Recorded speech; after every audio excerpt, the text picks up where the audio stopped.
Hello guys, আমি এখন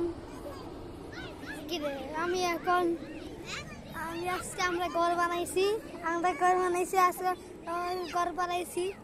দেখো, এটা হলো ফাঁকঘর থেকে বের হয়ে এদিকে যাইয়ে ফালম এখানে তাকে আমরা ইয়ার পরে আমরা এখানে লেট্রিন বানালাম। এখানে ফেহানা করে এরকম করে ফেহানা করে এরপরে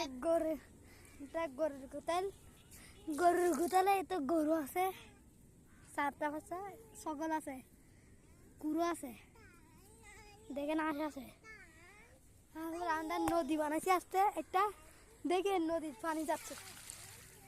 দেখেন এইদিকে পানি যাচ্ছে, এদিকে পানি যাচ্ছে, দেখেন ওইদিকে পানি যাচ্ছে, এইখান থেকে পানি যায়, এখান থেকে পানি যায়।